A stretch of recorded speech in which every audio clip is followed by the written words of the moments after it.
Palm trees sway over a stretch of land once imagined as a palace for American democracy, yet born from extraordinary wealth. Mar-a-Lago did not rise from humble ambition. It was constructed in the roaring excess of the 1920s, when fortunes were so vast they sought permanence in stone, gold, and imported tiles. Built by Marjorie Merriweather Post, one of the richest women in America, the estate was designed to rival European royalty, a declaration that old-world grandeur could be recreated on Florida sand. Every detail spoke of power. Spanish tiles shipped across oceans, silk walls, gold leaf ceilings. The house stretched across acres, not merely to impress guests, but to establish dominance. Wealth made architectural. Outside its gates, the country wrestled with inequality and instability. Inside, wealth insulated itself from consequence. Post envisioned Mar-a-Lago as more than a home. She imagined it as a winter White House, a retreat where American leaders could gather in dignity and unity. But history rarely bends to intention. After her death, the estate was donated to the U.S. government, only to be quietly rejected. Maintenance costs soared. The palace meant for presidents became an unwanted burden, too extravagant to justify, too symbolic to ignore. The mansion passed into private hands again, its purpose shifting with its owner. What was once a singular residence became an exclusive club, access restricted not by lineage, but by money and loyalty. Its halls, once echoing with high society whispers, now buzzed with deal-making, strategy, and quiet influence. Power returned not as ceremony, but as transaction. Mar-a-Lago evolved into something more controversial than its architecture. It became a stage, political figures, foreign guests, and wealthy insiders moved through its rooms as lines between public duty and private interest blurred. Decisions with global consequences brushed shoulders with weddings, galas, and leisure. Security tightened. Protests gathered beyond the gates. The mansion, once admired for its beauty, became a symbol of privilege, division, and the merging of wealth with authority. Its golden halls reflected not just luxury, but the unresolved tension at the heart of America itself, who power serves, and where it truly lives. Mar-a-Lago stands today not simply as a mansion, but as a mirror, a reminder that buildings do not remain neutral. They absorb the ambitions, conflicts, and contradictions of those who control them. What began as a dream of legacy transformed into a battleground of symbolism, where history, money, and power continue to collide. Mar-a-Lago was conceived in an America intoxicated by wealth, a nation emerging from industrial expansion, where fortunes grew faster than the moral frameworks meant to contain them. The early 20th century, often romanticized for its glamour, was in truth an era defined by extremes. Towering riches existed beside quiet desperation, and the wealthy sought not only comfort, but permanence, proof that their success was timeless, deserved, and untouchable. It was within this mindset that Mar-a-Lago took shape, not as a home, but as a declaration. Marjorie Merriweather Post inherited her fortune from the cereal empire that fed a nation, and with it came access to a level of excess few Americans could imagine. Mar-a-Lago became the physical embodiment of that excess. Construction began in the 1920s, at a time when money could bend geography and labor to will. Materials were not sourced for practicality, but for prestige. Stone was imported from Europe. Tiles crossed oceans. Artifacts, antiques, and craftsmanship were gathered from distant cultures, not to honor them, but to display dominion over them. Wealth was no longer something to be lived with quietly. It was something to be seen. The estate's scale was deliberate. Spanning roughly 17 acres between the Atlantic Ocean and Lake Worth, it occupied land as if land itself were expendable. In a country still forming its identity, Mar-a-Lago rejected restraint. It mirrored the philosophy of the Gilded Age elite. If something could be built larger, richer, and more ornate, then it should be. Space was not designed for necessity, but for awe. Long corridors, towering ceilings, and grand courtyards existed to remind visitors where they stood in the hierarchy of power. The architecture blended Mediterranean, Spanish, and Moorish influences, borrowing freely from civilizations centuries old. This borrowing was not accidental.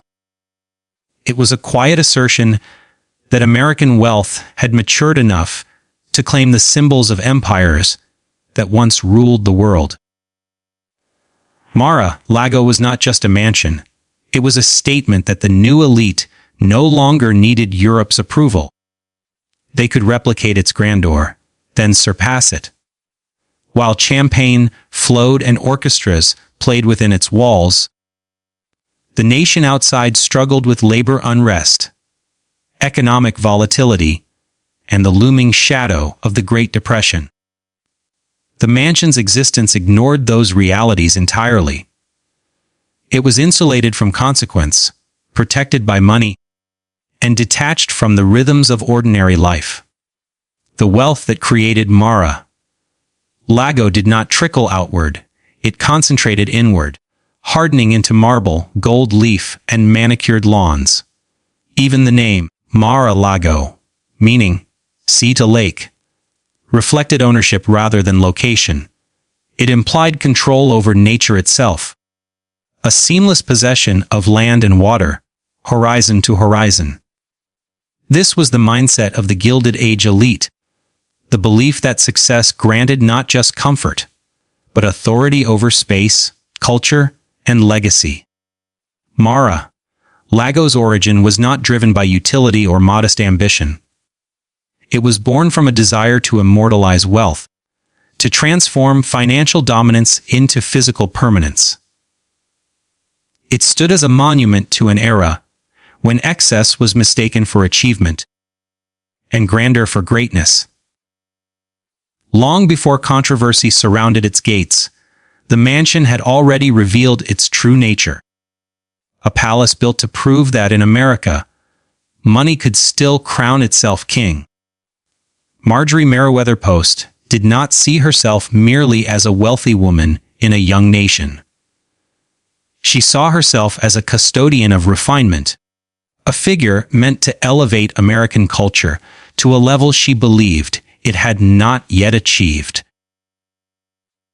Born into extraordinary privilege and inheriting a fortune that placed her among the richest individuals in the country, Post lived at a time when America's elite felt an unspoken insecurity.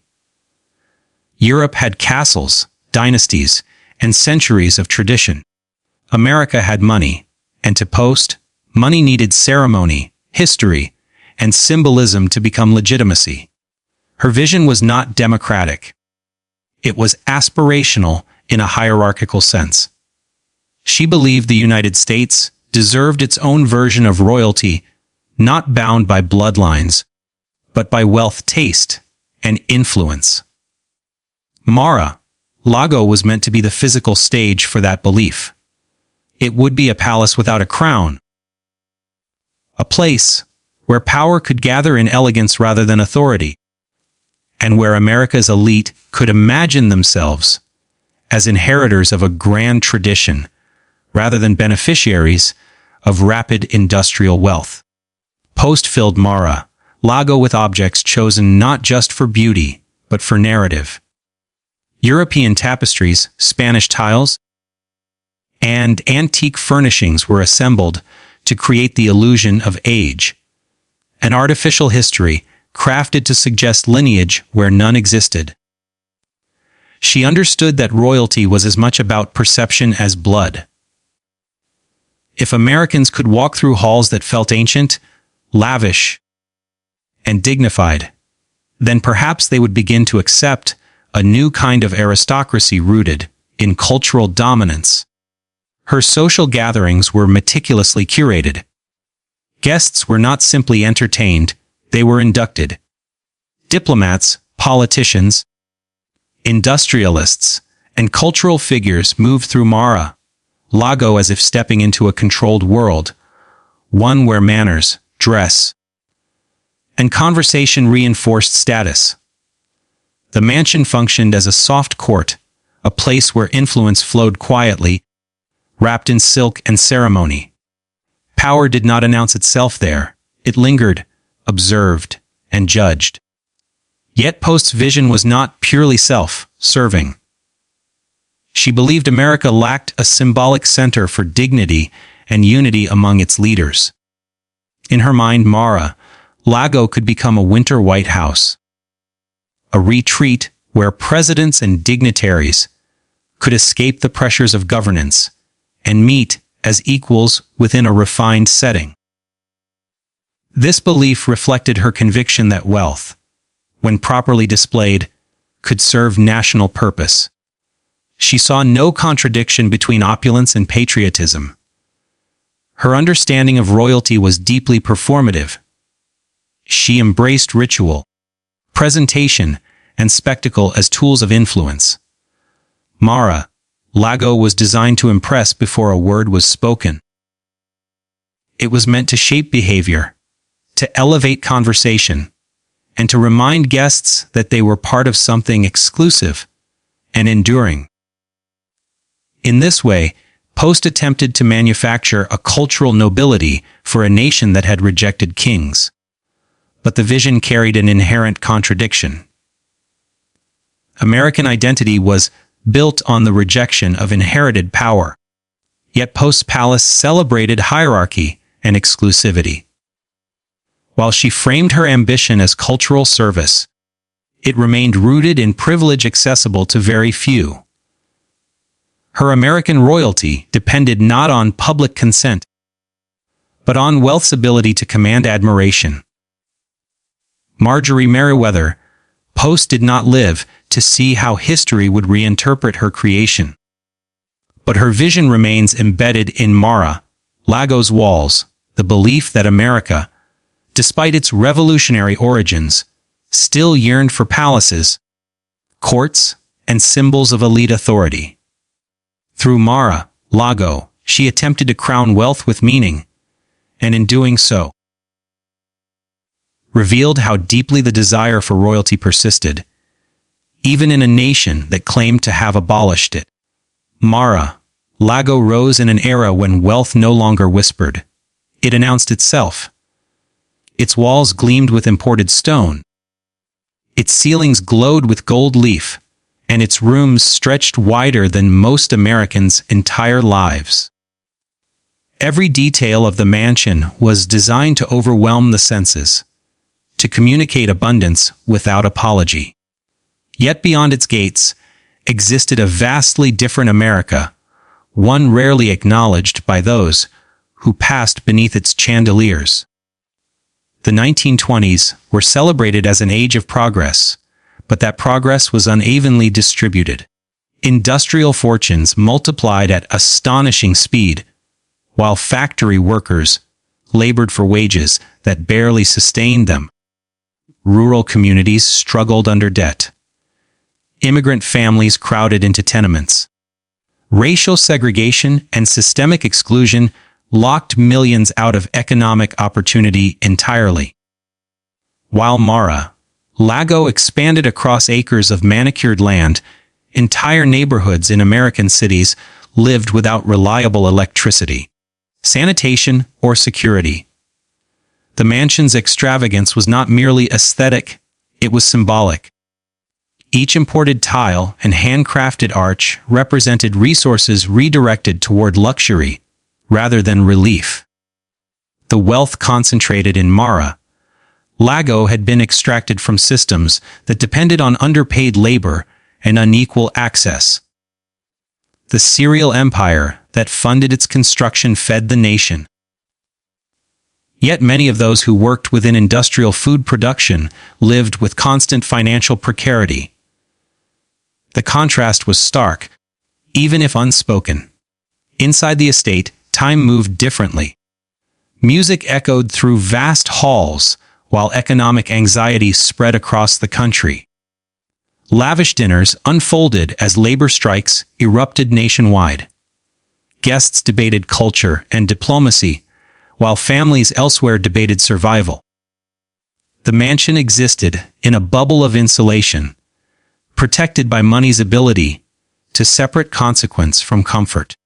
Its luxury denied the urgency of the world beyond its walls. As the decade drew closer to collapse, the imbalance grew harder to ignore. The Great Depression would soon expose the fragility of America's prosperity, but Mar-a-Lago stood as if immune. Its grandeur did not bend to hardship, it persisted, almost defiant. This persistence revealed a deeper truth about the era. Extreme wealth did not simply coexist with inequality, it relied upon it. The systems that allowed a palace to rise also allowed millions to fall. The opulence of Mar-a-Lago served as a visual contradiction to American ideals. The nation preached opportunity, fairness, and mobility. Yet the mansion embodied concentration, exclusion, and permanence. Its gates marked a clear boundary between those who could participate in luxury and those who could only observe it from a distance. Social mobility became theoretical when confronted with physical manifestations of entrenched privilege. Even leisure within the mansion carried weight. While guests enjoyed gardens, beaches, and curated elegance, unemployment lines lengthened elsewhere. The comfort of the elite was uninterrupted by the suffering of the masses, reinforcing the idea that wealth granted not only privilege, but distance from responsibility. Mar-a-Lago did not cause America's inequality, but it crystallized it. It made disparity visible, architectural, and undeniable. In its splendor, the mansion told a quiet but powerful story that in an era defined by promise and progress, the rewards were never shared equally. Luxury rose skyward, while countless lives were pressed downward, and the space between them widened into something permanent, measured not just in money, but in marble and gold. From its earliest days, Mar-a-Lago was never just a residence. It functioned as a corridor, wide, elegant, and discreet, through which political power could move without scrutiny. Unlike government buildings, where authority is formal and visible, the influence that passed through Mar-a-Lago thrived on subtlety. It arrived dressed as leisure, disguised as conversation, softened by luxury. Decisions were not announced there, they were suggested, shaped, and carried elsewhere. Guests did not come solely for the architecture or the ocean views. They came for proximity. Diplomats, lawmakers, financiers, and cultural elites found themselves sharing tables, gardens, and private rooms where the boundaries between social interaction and political negotiation dissolved. In such spaces, hierarchy felt natural rather than imposed. Conversations that might have seemed inappropriate in official settings became acceptable when framed as personal exchange. Power, removed from podiums and microphones, became more fluid and more persuasive. The mansion's design reinforced this quiet authority. Its layout encouraged intimacy rather than transparency.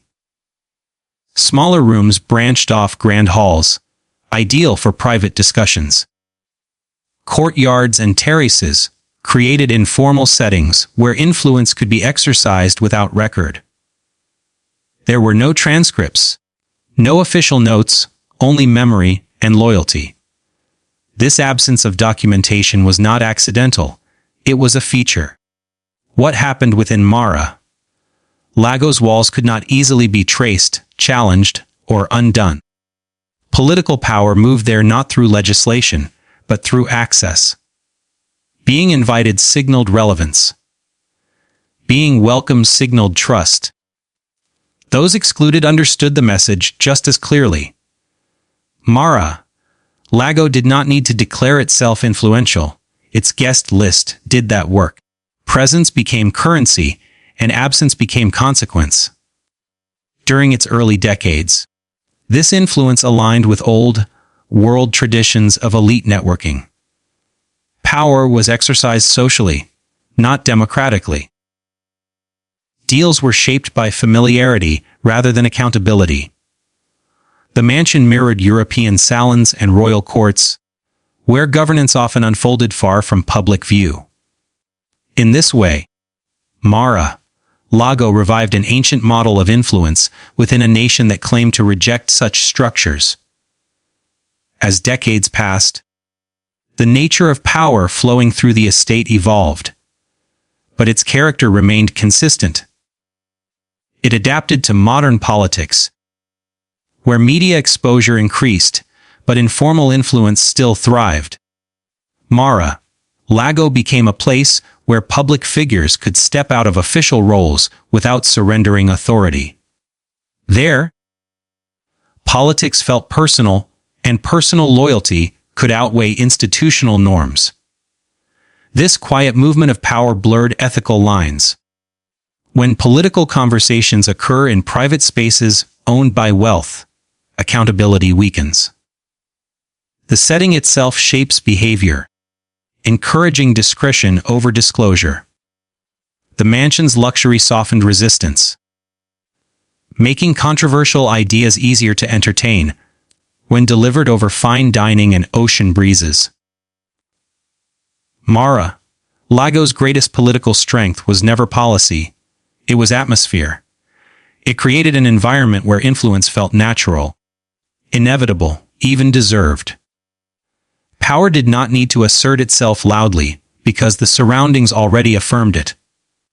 In these halls, authority passed hand to hand not through law, but through relationship, leaving behind no paper trail. Only consequences felt far beyond the estate's gates. After Marjorie Merriweather Post's death, Mar-a-Lago stood at a crossroads between private legacy and public purpose. Post had envisioned the estate as something greater than a personal monument. In her mind, its grandeur could serve the nation itself. She imagined it as a national retreat, a winter residence for American presidents and dignitaries, a place where leadership could unfold in dignity away from Washington's rigidity. It was an attempt to graft old-world ceremonial tradition onto a young republic that had never fully decided how it wanted power to appear. When the estate was offered to the federal government, the symbolism was striking. A palace built from private wealth was being handed over as a civic asset, an inheritance meant for the nation's highest office. Yet almost immediately, the illusion fractured. What looked magnificent on paper proved impractical in reality. The mansion was not designed for governance. It was designed for spectacle. Its vast halls, ornate finishes, and custom materials demanded constant care, and that care came at staggering cost. Maintenance alone became a quiet scandal. The salt air corroded imported stone, roofs leaked, decorative elements required specialized restoration. Heating, cooling, and staffing, such an estate drained public funds with alarming speed. In an era increasingly sensitive to government spending and public perception, the idea of maintaining a palace for seasonal presidential use began to feel out of step with democratic values. There was also the question of optics. America's leaders were meant to represent the public, not rise above it. A retreat defined by opulence risked reinforcing the very elitism the country claimed to reject. Critics questioned whether a gilded mansion could ever align with the image of public service. At a time when citizens struggled with economic instability and social change, the notion of presidents retreating to luxury felt tone deaf. Security concerns further complicated the vision. The estate's layout, open courtyards, expansive grounds, proximity to water, made it difficult to protect by modern standards. What had once been ideal for hosting guests was ill-suited for safeguarding heads of state. Adapting it for national security would have required extensive alterations, further inflating costs and eroding the mansion's original design. Gradually, enthusiasm faded into indifference. The federal government, faced with mounting expenses and limited practical benefit, quietly stepped back. The palace meant to serve the nation became a burden rather than a gift. Without ceremony, the dream dissolved. Mar-a-Lago was abandoned as a civic experiment, its halls emptied of official purpose. This failure revealed a deeper disconnect. Post's vision relied on the assumption that Americans desired symbols of grandeur in their leadership spaces. But the rejection suggested otherwise. The country had changed. Authority no longer needed palaces to legitimize it, and perhaps never truly had. The retreat failed not because Mar-a-Lago lacked beauty, but because it no longer matched the national psyche. Left without its intended role, the mansion returned to private hands, stripped of its civic ambition. What was once imagined as a shared national sanctuary became something far more exclusive.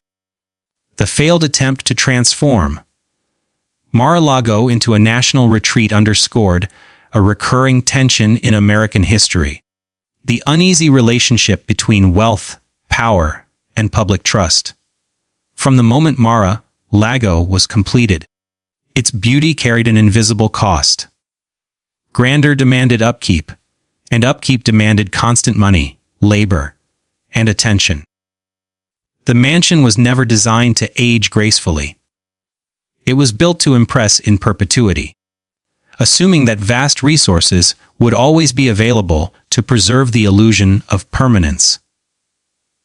Over time, that assumption proved fragile. The estate's materials, chosen for prestige rather than practicality, became liabilities.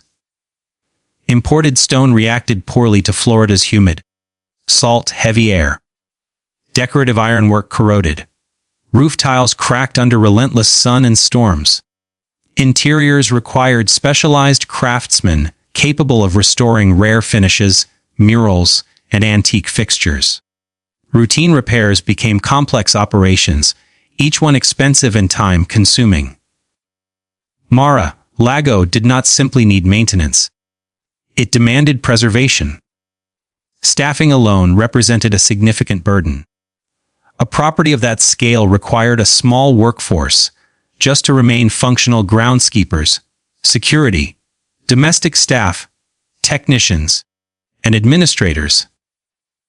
Even when rooms sat empty, they could not be neglected.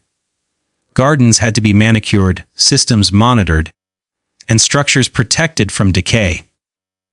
The mansion consumed resources whether or not it was being used, turning inactivity into expense. When the estate briefly entered public ownership, these costs became a political problem. Taxpayer money flowed into preserving luxury, and the question became unavoidable: why should public funds sustain a palace few would ever enter? The annual expense far exceeded its perceived value as a seasonal retreat. Maintenance budgets ballooned, while justification shrank. What once symbolized generosity now appeared fiscally irresponsible. Insurance and liability added another layer of strain. A historic property of that magnitude required extensive coverage, especially given its coastal location and exposure to hurricanes. Storm damage, flooding risks, and structural wear demanded constant assessment and reinforcement.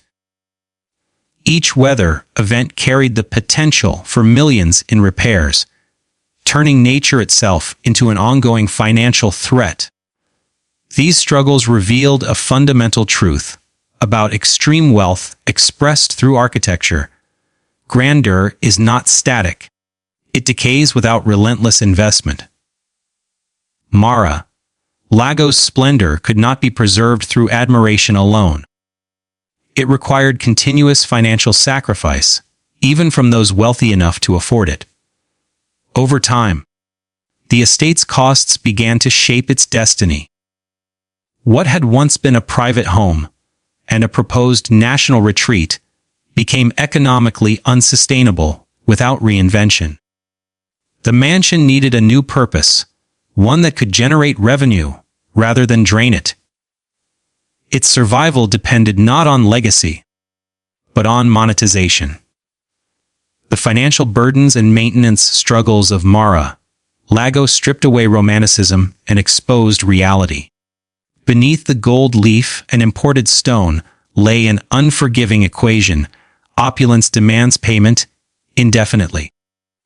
The mansion's future would be decided not by vision or symbolism, but by whether its immense costs could be justified, absorbed, or transformed into profit.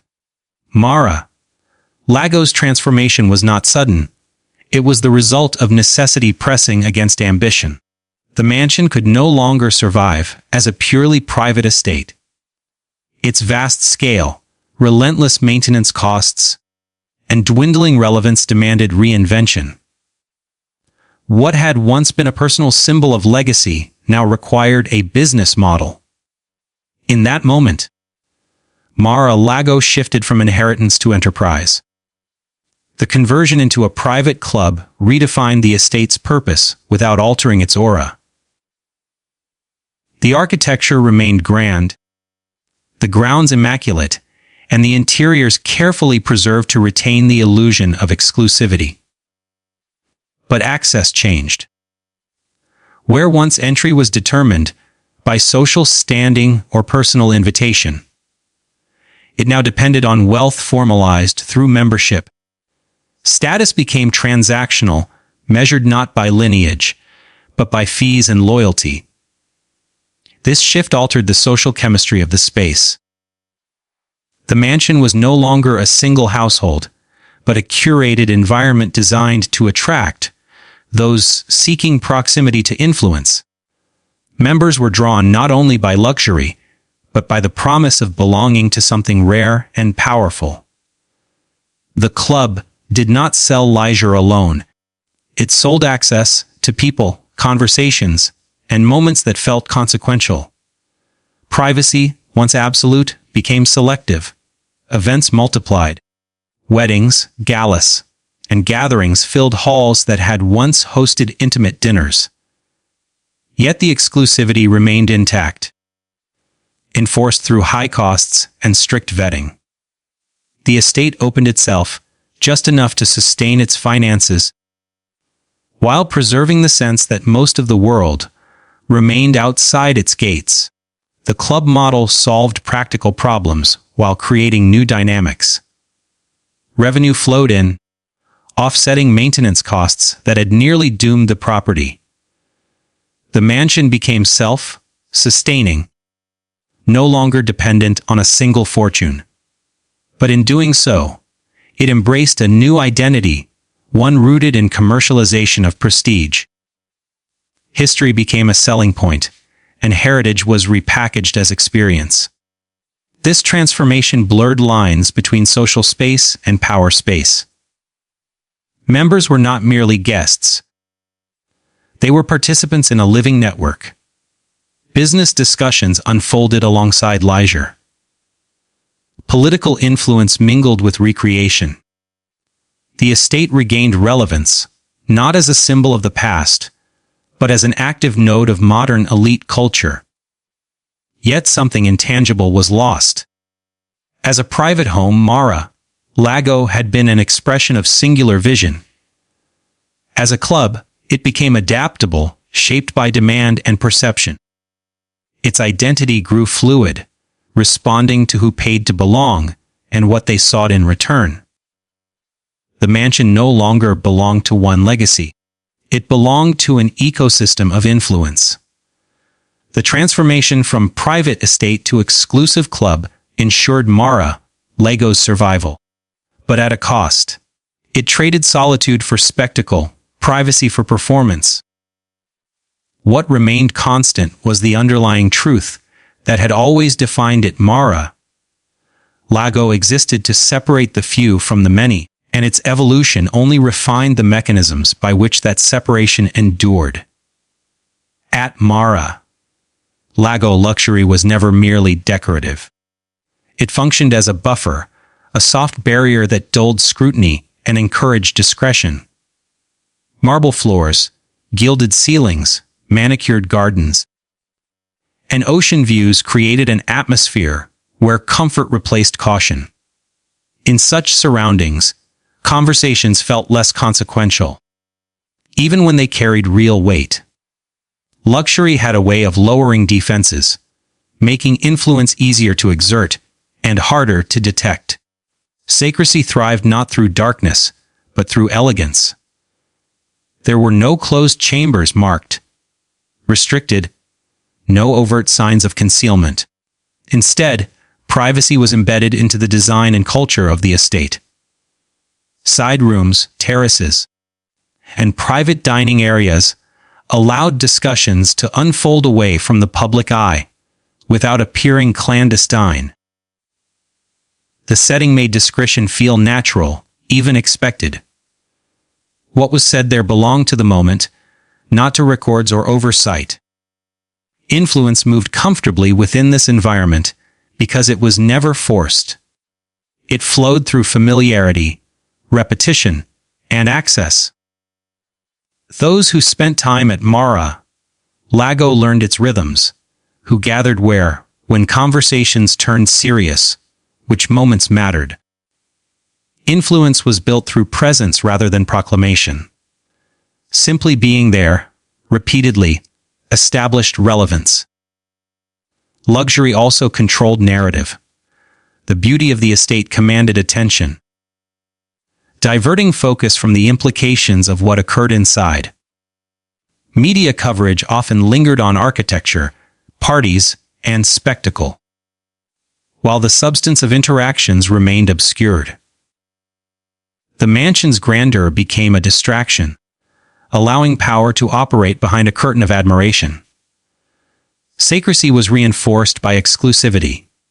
Entry was limited, and those inside shared an unspoken understanding access was a privilege, and privileges are protected. Discretion became currency. Speaking too openly risked exclusion. Silence ensured continued invitation. In this way, secrecy was not enforced, it was incentivized. The blending of these elements created a unique ecosystem. Luxury softened resistance. Secrecy shielded accountability. Influence grew without formal authority. Together, they formed a space where power could exist outside traditional structures, untethered from official buildings or public process. This blend also altered behavior. In such an environment, the extraordinary felt ordinary. Conversations that might have raised alarms elsewhere felt casual when framed by chandeliers and sea breezes. Ethical boundaries blurred not because they vanished, but because they became harder to see. Comfort reshaped perception. Mar-a-Lago demonstrated how modern power adapts. It no longer requires grand institutions or visible command. It can exist in resorts, clubs, and private estates, hidden in plain sight. Luxury provides cover, secrecy provides protection, and influence does the rest. Within its walls, these forces did not compete. they reinforced one another. The result was a space where authority could be exercised without appearance, where decisions could be shaped without trace, and where the line between leisure and power quietly dissolved. Mar-a-Lago's transformation into a symbol of modern political controversy did not happen overnight. It emerged gradually. As the estate shifted from historical curiosity to an active stage where contemporary power was displayed, challenged, and scrutinized. What once operated quietly in the background was suddenly thrust into public view, and the mansion's walls, designed for privacy, became witnesses to constant attention. The controversy stemmed first from proximity. When political activity gravitated toward a privately owned luxury estate, it disrupted long-standing expectations about where governance should occur. Official business, informal meetings, and public appearances unfolded in a space governed not by public law, but by private ownership. This alone unsettled critics, who saw the arrangement as a blending of state power with personal property, a shift that blurred ethical boundaries. Security concerns intensified the scrutiny. A location designed for leisure, weddings, and social events was now associated with sensitive political discussions. The presence of guests, members, and staff raised questions about access, oversight, and vulnerability. Every incident, real or rumored, reinforced the idea that the mansion was ill-suited for the weight it now carried. The estate's openness, once part of its charm, became a liability under the lens of national security. Media attention transformed Mar-a-Lago into a spectacle. News coverage fixated on arrivals, departures, guest lists, and events, turning the estate into a constant visual shorthand for controversy. Helicopter shots, protest footage, and headlines replaced architectural admiration. The mansion ceased to be neutral scenery. It became a symbol, repeatedly invoked to represent broader political tensions. Protests outside its gates marked a turning point. Demonstrators recognized the power of place.